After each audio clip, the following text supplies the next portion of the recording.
Hey folks, did you know that malicious events targeting S3 buckets very often go unnoticed? I'm John and welcome to episode 2 of Cocktails in Cloud.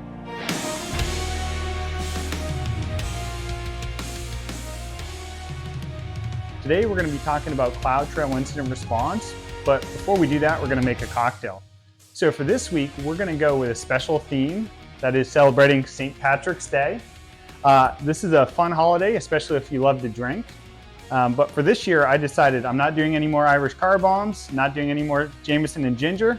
We're going with a slightly more upscale and elegant cocktail called the Good Cork. To get things started, it's an Irish whiskey-based cocktail. So we're going to start off with 1 ounce of Irish whiskey. I would recommend something that has a little substance to it, a little bit of flavor profile. Probably not going to want to go with a bottom shelf Irish whiskey for this. To that, 1 ounce of Mezcal. This is going to make an interesting drink. So I prefer a fairly smoky Mezcal in this cocktail. Provides a lot for your palate. And then we're going to add 1/2 ounce of Benedictine. So Benedictine is a French herbal liqueur. It adds a lot of flavor, a lot of depth, and some sweetness to this cocktail. And last but not least, we're going to add a couple drops of Peychaud's bitters. All right. And this is a stirred cocktail, so we're going to step away and grab some ice real quick.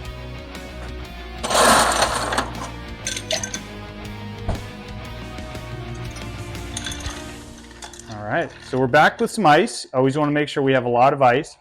So the goal with any stirred cocktail is to get the right amount of dilution. And so normally recommend stirring these for about 30 seconds. The water will actually add a lot here to this particular cocktail.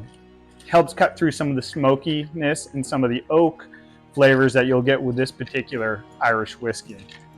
Then once we're done stirring, what we'll want to do is grab our chilled cocktail glass. For this one, using a rocks glass that's already been chilled. And then we're going to strain this over a large ice cube. So I'll be right back.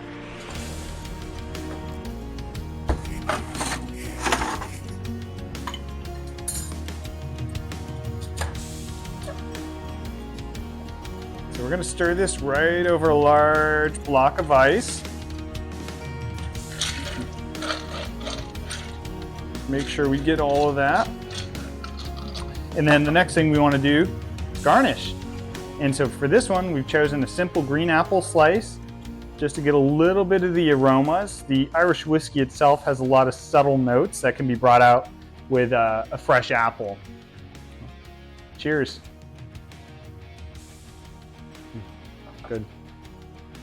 Good balance of smoke, a little bit of sweetness, and I like the depth that the Benedictine provides. You get some herbal notes, which I find very refreshing. This is a great cocktail.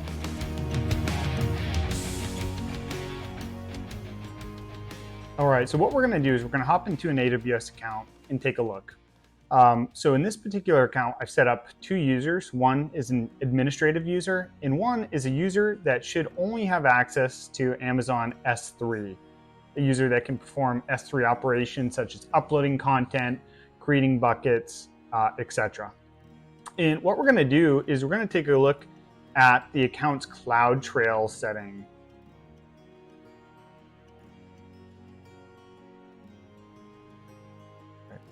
And so what we see is that CloudTrail is already set up. It's in place. We have a multi-region trail going on. And what we can do is we can look at the event history, and then we can start filtering events by resource types and take a look and see kind of what the activity has looked like. So we filter by resource type and then select S3. We'll look at S3 objects. And we see that there's no matches at all. Let's also look at S3 buckets. We'll see that the only matches were when we set up this CloudTrail account.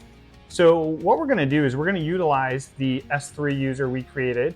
We're gonna create a bucket, we're gonna upload a file, and look at the events that take place. So I'm gonna hop on over to my terminal here, clear that out. So we're gonna go ahead and upload a test instance to our S3 bucket using our local user profile for the S3 user. And we're gonna send that, and then we see that the upload succeeded. So we're gonna hop on over now using our admin user.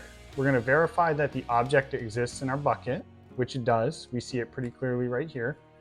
Then we're gonna look at CloudTrail, and we're gonna see if the activity was captured in CloudTrail or not. So hopping on over to the event history, we see the latest event was actually creating the bucket. Don't see anything about uploading the object in here. And sometimes there's a little bit of latency, a little bit of lag in CloudTrail, so we may want to give it a minute or two to check back.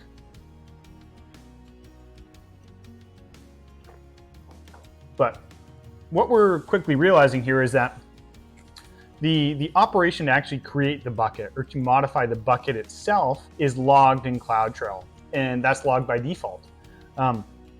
CloudTrail doesn't, by default, log what they consider data events. So data events are things such as creating or accessing objects in S3 or Lambda function invocations. And so this can provide a pretty big gap from an incident response perspective. You may not have access or have the information you need to conclude whether or not an attacker had actually accessed or downloaded or exfiltrated a particular object from your S3 bucket. And so to fix that, we want to explore CloudTrail data events. And so to do that, what I'm gonna do is I'm gonna go ahead into my trails. I'm gonna go into my multi-region trail, and I'm gonna look down here where it says data events and click edit to go ahead and configure those. So we wanna specify a data event source, and we're gonna select S3, and we're gonna tell it to log all events. We wanna know when an item has been uploaded or modified, but we also want to know when an item has been read. So we're going to go ahead, we're going to save that, and then we're going to head back on over to our event history. And from there, we're going to pop back on over to our S3 user, and we're going to upload a new file and see if that is recorded.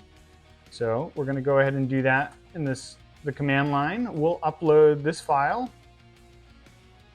to our target bucket and give it the name, and wait just one moment for that file to complete. Of course, we've got to specify our profile. Not going to be able to do anything without having credentials. Okay, so uploading that's a large file. That's going to take a minute or two. And once that's done, what we're going to do is we're going to look and see if CloudTrail has saved a record of us uploading that file. So bear with me for a moment. All right, looks like that upload finally finished. So let's hop on over to our admin user and look at CloudTrail. We're going to refresh and see if the event has made its way there yet. Not seeing it.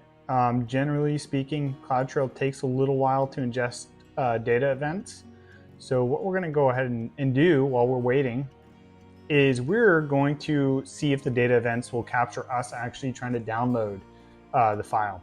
So we're gonna run the command s3cp to download from our bucket, and we're going to download the image.jpg file and call it exfiltrate.jpg because we're a bad user doing bad things. And again, another typo in my profile. Wow, that's what happens when you drink cocktails and you do incident response. You get sloppy, right? All right, so we're able to successfully download that file, and we want to hop on over to CloudTrail and look and see if we have a record of that. And at this point, we do not. So let's wait a minute or two, check back in a couple minutes and see if CloudTrail is up to date. So what we're going to do is we're going to look at the CloudTrail logs that are actually exported via CloudTrail instead of waiting for the CloudTrail events interface. So if we hop on over to S3, we can jump into our CloudTrail logs bucket, and we're going to look for the US East region and today's date, and we're going to find the event that relates to the time. So we're going to go ahead and grab that and download it, hop on over and take a look here. And we see again, that this is the log that CloudTrail actually exports. This is something that you'd want to import using your SIM, such as Splunk, to perform incident response on. And we see pretty quickly that we have a lot of events going on here. Events by the name upload part. And what this indicates is that we uploaded a multi-part file, a large file, and we have a record of that now. We have the source IP address, we have a user agent, pretty much anything we would need to determine what user uploaded a particular file. And this is made possible through CloudTrail data events. So if you're worried about what data that your customers may have sitting in your cloud environments, highly recommend turning on CloudTrail data events. This will provide the coverage you need to know when someone modifies the data, when someone tries to access the data. This will help answer a lot of questions that by default CloudTrail won't answer. There are going to be costs associated with this. With data events, you're going to have more log storage costs. So that's a factor you kind of need to balance. So with that, I just want to say thanks for tuning in. And what's it the young kids say? Smash that like button. Subscribe, check out more. We're going to be releasing a blog post with a little more detail here in the next week or two. So, cheers.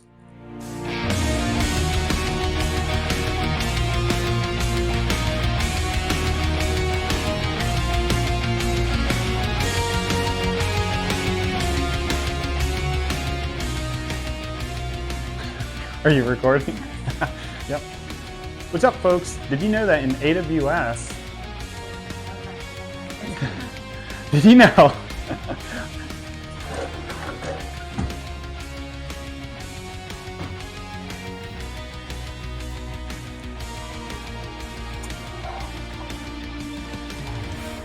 Always better when we clean up our mess as we go.